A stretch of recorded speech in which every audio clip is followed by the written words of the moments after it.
Shalom. Shalom.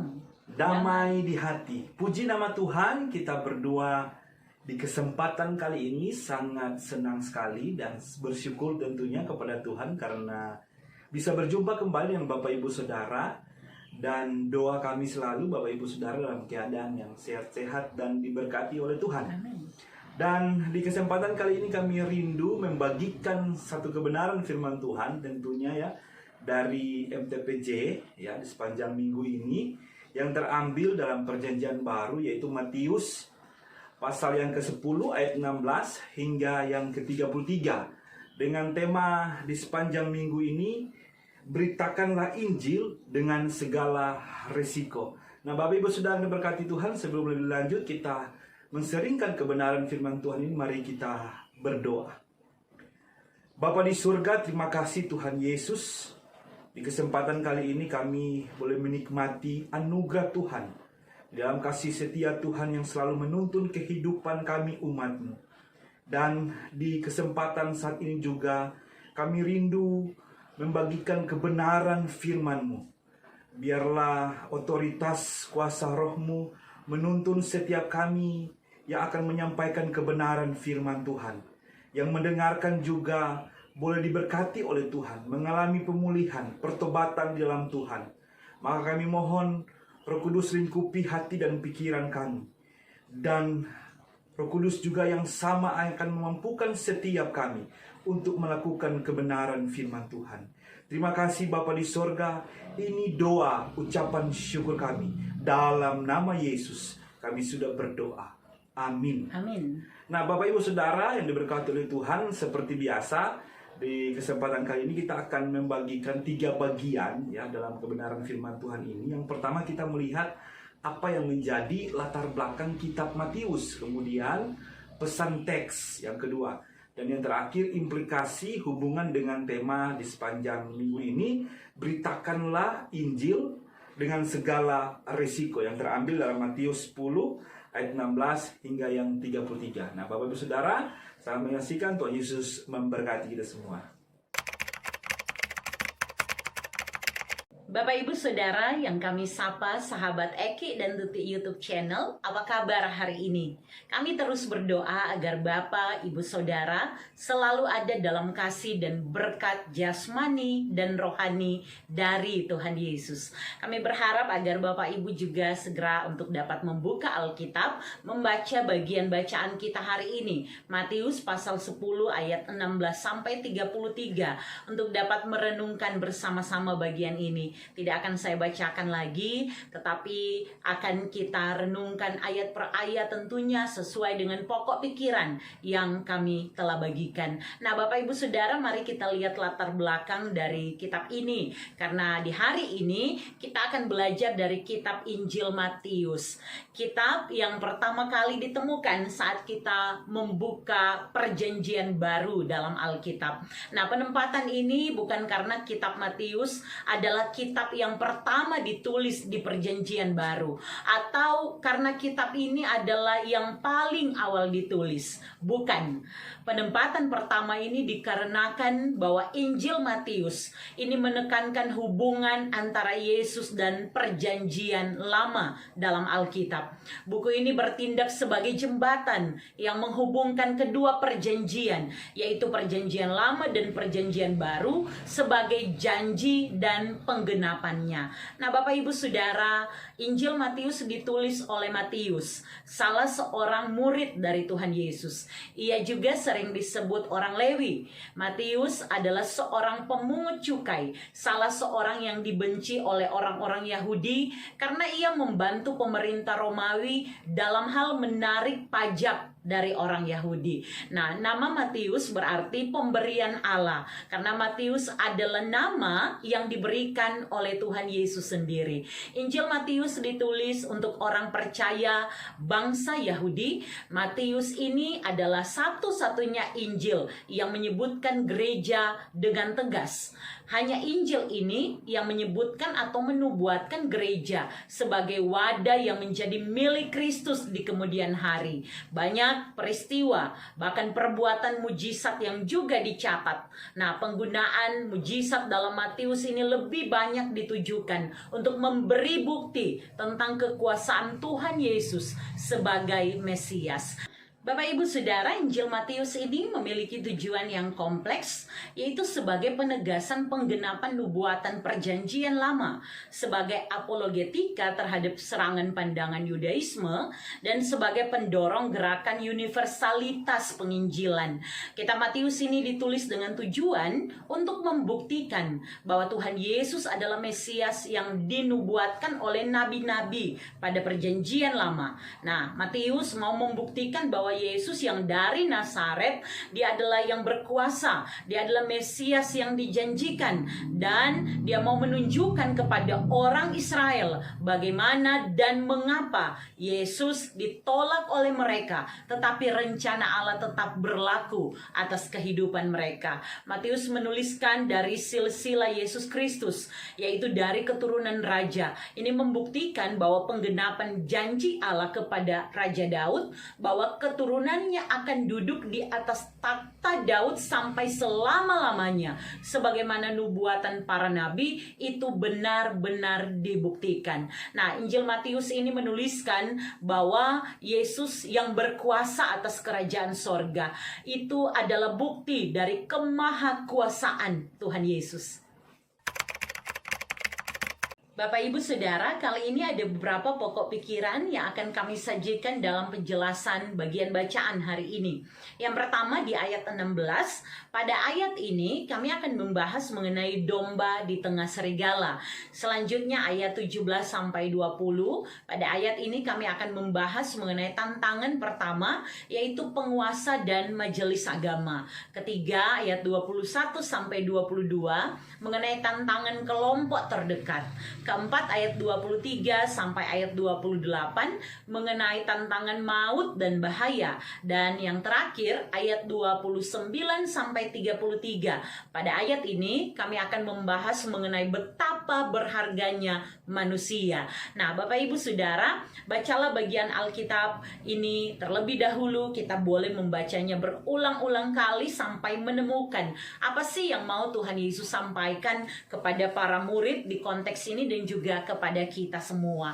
Karena itu mari kita melihat bersama-sama bagian bacaan sesuai dengan pokok pikiran ini. Pertama, kita melihat ayat 16, domba di tengah serigala. Domba adalah hewan yang lemah, dia penurut. Dia tidak memiliki pertahanan diri yang kuat dan tidak mempunyai kecenderungan menyerang makhluk-makhluk yang lain. Sebaliknya, domba mudah menjadi sasaran dari binatang buas.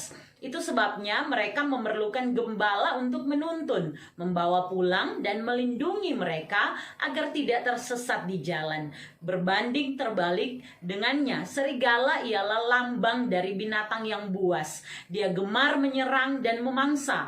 Hewan liar, hidup bebas, dan mengikuti nalurinya sendiri untuk dapat bertahan hidup. Maka melihat teks ini membawa pada pemahaman sepintas, mati sudah. Mana mungkin para murid itu diminta menjadi domba yang lemah di tengah serigala yang buas. Apakah kesiapan untuk mati atau memang cari mati? Nah, Bapak Ibu Saudara, dalam melihat teks ini kita perlu melihat dulu bahwa pesan ini ditunjukkan atau disampaikan kepada ke-12 rasul, yaitu dalam perikop sebelumnya di pasal 10 ini.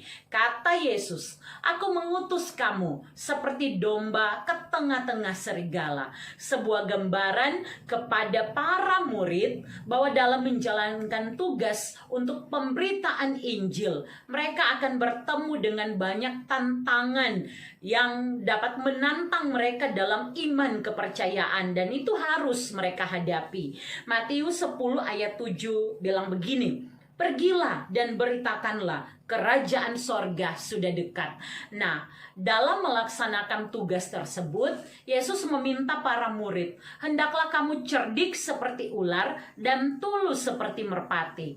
Nah, hal ini harus benar-benar dimengerti oleh semua murid-murid, bahwa ketika Yesus memilih mereka, ketika mereka diutus menjadi murid-muridnya, mereka menjadi murid Yesus, dan itu bukanlah sebuah hal yang mudah, sebuah tugas yang gampang, karena mereka akan menghadapi dunia yang penuh dengan tipu muslihat, penuh dengan kelicikan iblis. Namun jelas Tuhan memperlengkapi mereka dengan kuasanya. Kita sudah tidak akan baca lagi di perikop sebelumnya. Bapak Ibu Saudara, cerdik seperti ular dan tulus seperti merpati. Kecerdikan ular tidak lebih daripada kelicikan, dan ketulusan merpati tidak lebih daripada kelemahan. Sehingga kecerdikan dan ketulusan harus berjalan bersamaan.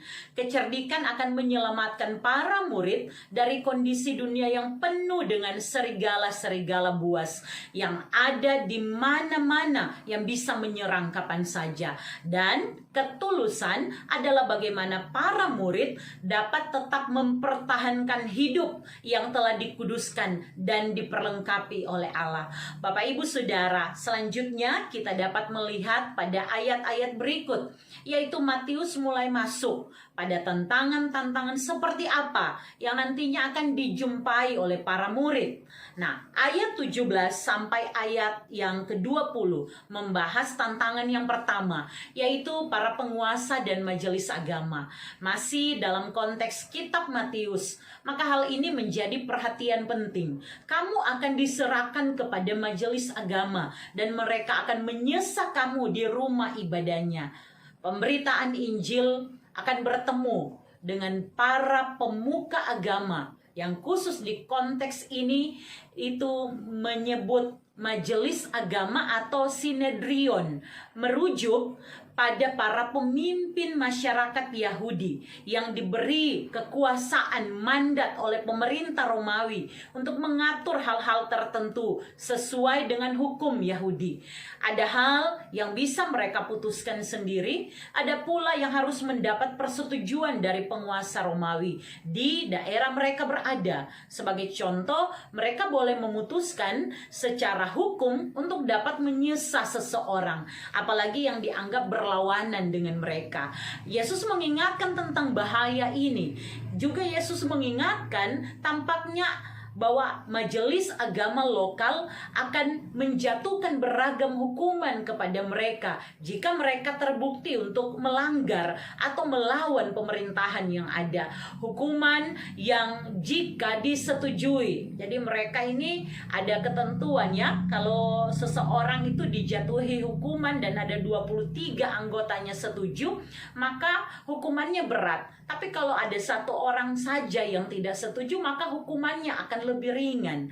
Nah, hal ini tampaknya sudah dilakukan berkali-kali, walaupun tidak selalu dijatuhkan pada orang yang tepat. Situasi ini, menurut Yesus, bisa saja dialami para murid ketika mereka ada di ladang misi.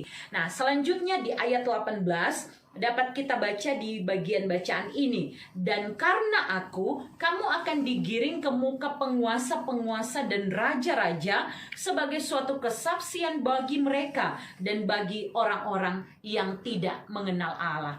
Bapak Ibu Saudara, istilah penguasa dan raja atau basileus tampaknya lebih mengarah kepada para penguasa Romawi setingkat gubernur. Maksudnya, ucapan ini juga berlaku untuk para pengikut Yesus di kemudian hari. Bukan hanya 12 murid. Mereka akan mengalami penganiayaan yang lebih berat, yang lebih luas. Artinya, tantangan di ladang misi itu bisa datang dari mana saja. Dan tidak heran, karena Injil banyak rasul-rasul yang hidup masuk penjara, diusir, dihukum, menerima penganiayaan dan sebagainya. Namun tantangan pertama ini juga diikuti dengan sebuah penguatan. Kita bisa lihat di ayat yang ke-19 sampai 20. Apabila mereka menyerahkan kamu, janganlah kamu khawatir akan bagaimana dan apa yang harus kamu katakan, karena semuanya itu akan dikaruniakan kepadamu pada saat itu juga.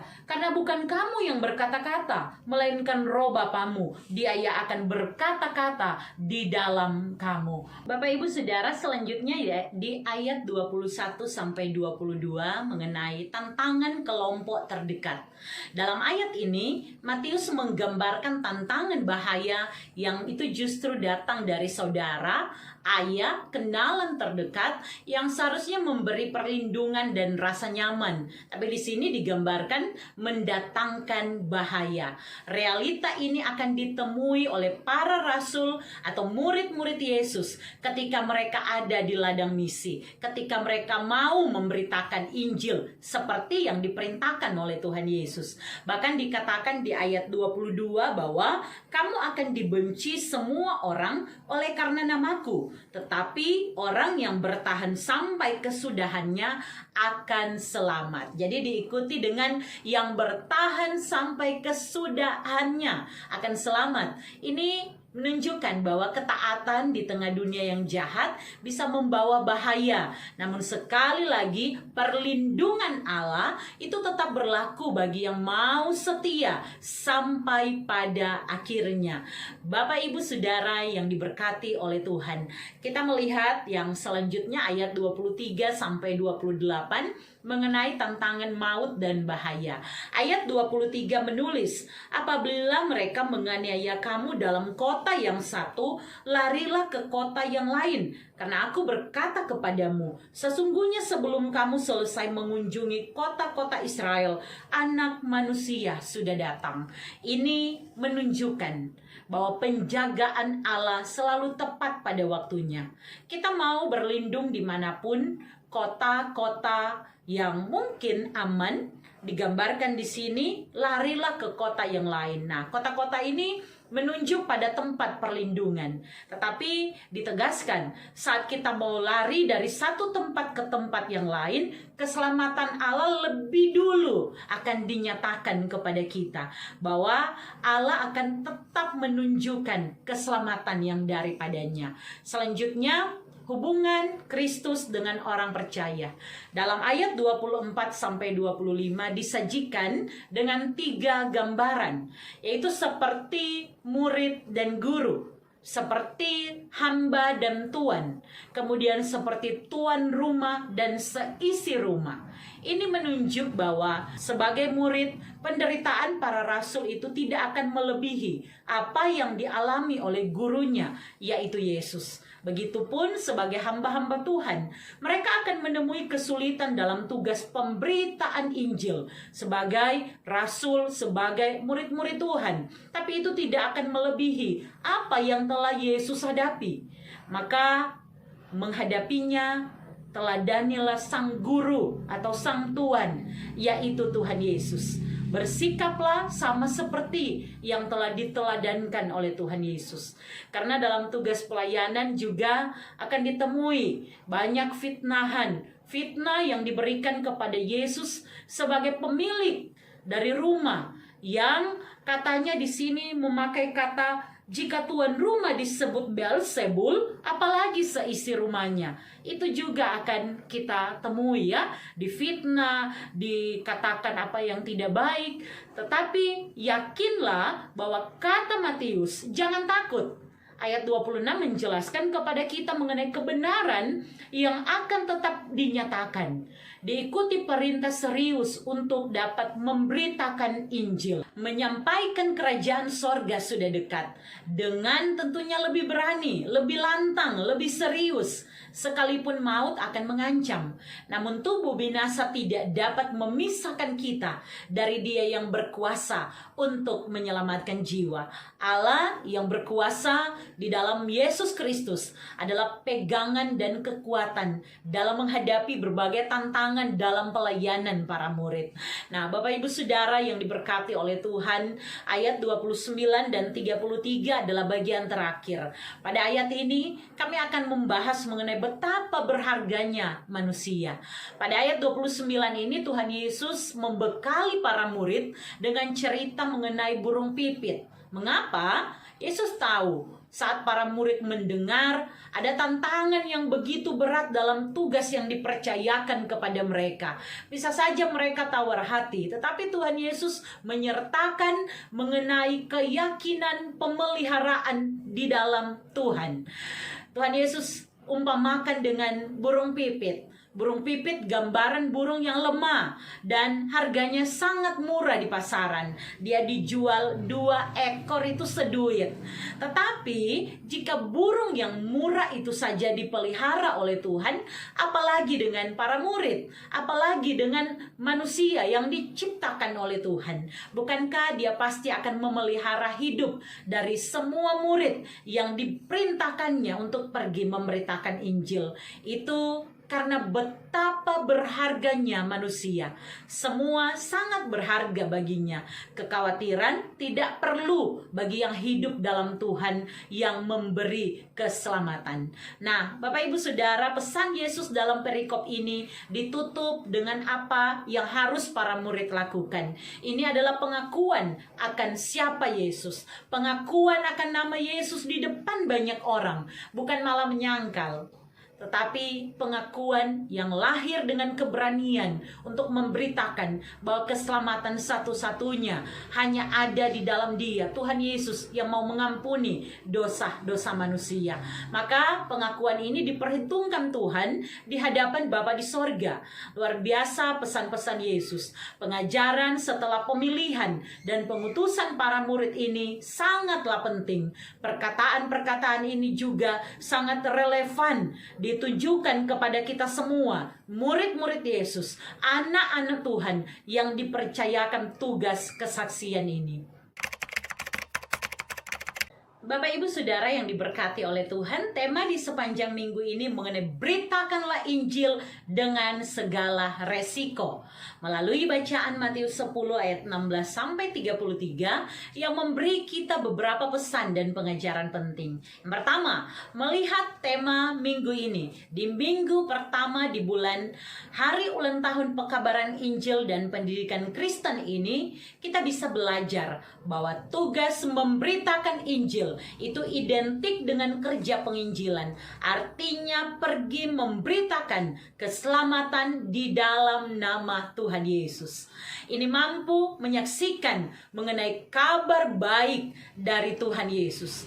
Maka harus dipahami juga bahwa ada tantangan yang akan dihadapi, dan ini tidaklah mudah, ada resiko. Namun melalui berkat penjagaan Tuhan, kita dapat berjalan sesuai dengan perintah Tuhan dan siap sedia dengan semua resiko yang ada. Kita ini domba yang diutus di tengah serigala untuk dapat berdampak, bukan menjadi serigala ya, untuk memberitakan Injil, untuk bersaksi apapun resikonya. Jangan malah kita mengaku pengikut Kristus, tapi malah menjadi serigala yang berbulu domba. Sangat bangga ada di Gemim yang juga punya tenaga utusan gerejawi, ditempatkan di berbagai ladang misi. Tetapi pertanyaannya, bagaimana dengan gereja kita masing-masing? Apakah gereja kita juga peduli dengan pelayanan-pelayanan misi, mendoakan pelayanan-pelayanan misi? Dan tentunya ini dapat kita jawab masing-masing. Nah, mari kita belajar hal yang kedua yang menegaskan hal pertama. Bapak Ibu Saudara, siapapun kita hari-hari ini, ingatlah bahwa Tuhan Yesus memberi perintah bagi kita untuk pergi memberitakan kabar baik itu. Jadilah domba yang bersedia pergi di antara serigala. Jadilah cerdik seperti ular, tapi tulus seperti merpati. Tantangan kita dalam pelayanan ini bisa saja dari mereka yang adalah pemimpin agama, majelis-majelis, bisa juga pendeta-pendeta, penginjil-penginjil, mereka yang memberitakan Yesus dengan maksud jahat, baik itu mungkin karena mamon ataupun karena kekuasaan. Bisa juga adalah orang terdekat kita, keluarga, bisa saudara, anak, orang tua, dan bisa juga adalah semua orang di sekitar kita. Sekalipun itu, janganlah takut untuk menderita dalam memberitakan Injil. Artinya apapun resikonya, apapun tantangannya, percayalah bahwa kita dipelihara oleh Tuhan. Dia yang utus, Dia yang urus, Dia yang perlengkapi dengan kuasanya. Dia tolong dengan hikmatnya sehingga kita akan diberi kemampuan untuk dapat bersaksi tentang keselamatan yang daripada Tuhan.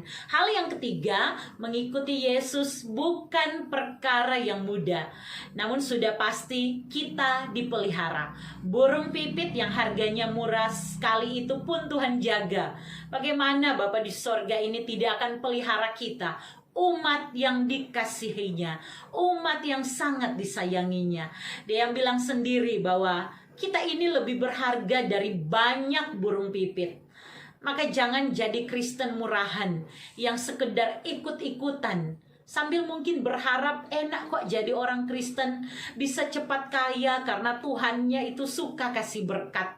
Atau Kristen yang palsu layaknya serigala, namun pakai bulu domba untuk mengumpulkan uang saja. Udah, ujung-ujung dana, doi semua. Nah, Bapak Ibu Saudara, mengikut Yesus harus pegang komitmen bahwa hidup bagi Tuhan, taat perintah Tuhan, jangan malu bersaksi dan memberitakan kabar baik dimanapun.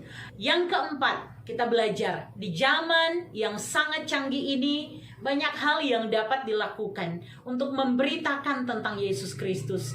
Firman Allah dengan mudah dapat kita akses. Nggak bawa Alkitab sekarang, tinggal buka di handphone untuk baca Alkitab. Ya, kita baca buku renungan, buku-buku yang dapat menambah wawasan dan pengetahuan. Bisa juga bagikan kabar baik melalui media sosial. Bisa juga kirimkan firman Tuhan itu melalui WA Messenger yang ada. Namun pertanyaannya, bersediakah kita? Tuluskah kita mewartakan kabar baik tentang nama Tuhan Yesus? Bukan hanya sekedar posting kebanggaan jalan-jalan dan sebagainya. Jalan-jalan yang tidak salah, tapi betapa indahnya ya ketika sambil posting jalan-jalan kita juga bagikan kabar baik dari Tuhan. Tuhan yang ciptakan alam, Tuhan yang menolong kita, Tuhan yang memelihara kita dengan banyak kebaikan dan seterusnya. Nah, Bapak Ibu Saudara, intinya jangan malu mengakui Tuhan Yesus adalah Tuhan. Mengakui prestasimu, keluargamu, jabatanmu, pelayananmu, stolamu, jubah agamamu, termasuk hidupmu, nafasmu, semua hanya pemberian Allah. Semua adalah anugerah Allah. Bapak Ibu Saudara yang dikasihi dan diberkati oleh Tuhan Yesus, di akhir perenungan di hari ini, saya mau mengajak kita semua untuk kembali hidupkan semangat pemberitaan Injil. Memang akan banyak resiko, tetapi kepastian iman akan mengantarkan kita semua pada kepastian keselamatan di dalam nama Tuhan Yesus. Kita tahu bahwa para murid, dorang bukan cuma ada baku dapat dengan berbagai tantangan cobaan, bukan hanya sekedar menderita, tetapi para murid sampai mati dengan cara yang tidak layak sebagaimana manusia lainnya. Mereka menanggung penderitaan sampai mati untuk mendapatkan kehidupan kekal di dalam nama Tuhan Yesus. Karena kita bisa melihat ya sampai hari ini bukti-buktinya kehidupan keberimanan kita juga adalah hasil dari bagaimana para murid pergi. Jadi pergi ya, karena disuruh untuk pergi, jadi ada action untuk memberitakan Injil. Gereja Masehi Injili di Minahasa, Gemim yang kita cintai ini juga lahir dari adanya pemberitaan Injil. Ada para misionaris yang telah datang untuk memulai pekabaran Injil di tanah Minahasa ini. Maka tugas pekabaran Injil bukanlah tugas sembarang tugas. Kita yang terpanggil, kita dipertanyakan hari ini, apakah kita mau memulainya? Buatlah komitmen mulai hari ini bahwa di sepanjang kehidupan kita mau memberitakan tentang Tuhan dan pergi untuk memberitakan keselamatan hanya ada di dalam nama Tuhan Yesus. Tuhan memberkati kita semua. Nah, Bapak Ibu Saudara yang diberkati oleh Tuhan, itulah kebenaran firman Tuhan yang dapat kami seringkan dan kami percaya dan meyakini kita akan dimampukan oleh Tuhan untuk melakukan kebenaran firman Tuhan ini. Dan akhirnya kita harus berpisah, kita akan berjumpa nanti minggu depan. Dan sebelum itu kita akan menutup dalam doa. Silakan hamba Ya. untuk berdoa. Bapak Ibu Saudara, mari kita berdoa. Bapa, dalam nama Tuhan Yesus kami mengucap syukur atas kasih dan kebaikan-Mu. Kami ada sampai pada saat ini. Di bulan yang baru, di minggu pertama, di bulan Juni ini, dalam perenungan MTPJ yang boleh kami bagikan. Setiap kami yang membagikan dan mendengarkan firman, kami sungguh percaya Allah lah yang akan memperlengkapi kami dengan apa yang baik. Agar supaya kami terus terpanggil dan menjawab panggilan kami dengan berani, dengan lantang, dengan berani menanggung setiap resiko untuk memberitakan bahwa keselamatan satu-satunya hanya ada di dalam nama Tuhan Yesus Kristus. Terima kasih Tuhan Yesus. Berikan kami keyakinan yang kokoh bahwa Engkau Allah tidak pernah meninggalkan kami. Maka masing-masing kami diperlengkapi dan kami terus dimampukan untuk memperlengkapi, menjadikan begitu banyak orang terpanggil dalam tugas pemberitaan Injil ini. Terima kasih Tuhan Yesus. Diberkatilah setiap gereja-gereja yang terus menopang setiap kegiatan pelayanan misi, agar supaya akan lahir banyak pendoa untuk kota di mana kami tinggal, untuk kabupaten di mana kami tinggal, untuk provinsi, untuk negara Indonesia ini, bahkan sampai ke seluruh dunia. Akan banyak orang yang akan memberitakan bahwa keselamatan hanya ada di dalam nama Tuhan Yesus. Kami percaya Tuhan Yesus bahwa kebenaran firman tidak akan pernah kembali dengan sia-sia. Maka kemana media YouTube ini dapat dijangkau, nama Tuhan saja dimuliakan, nama Tuhan saja disebarkan, dan nama Tuhan saja yang terus akan menjadi pegangan kami dalam menghadapi begitu banyak tantangan di tengah-tengah kami melaksanakan amanat agung Tuhan, perintah Tuhan dalam kehidupan kami sebagai orang percaya. Terima kasih Tuhan, diberkati semua pendengar dalam setiap keadaan saat ini. Bapa memberikan penghiburan, kekuatan, kesembuhan, pemulihan dalam nama Tuhan Yesus. Terima kasih Tuhan, ini doa kami. Kami nyatakan syukur dan sukacita dalam nama Tuhan Yesus, Tuhan kami yang hidup, juru selamat, kekasih jiwa kami. Amin. Amin. Dan pada akhirnya sampai jumpa. Tuhan Yesus memberkati.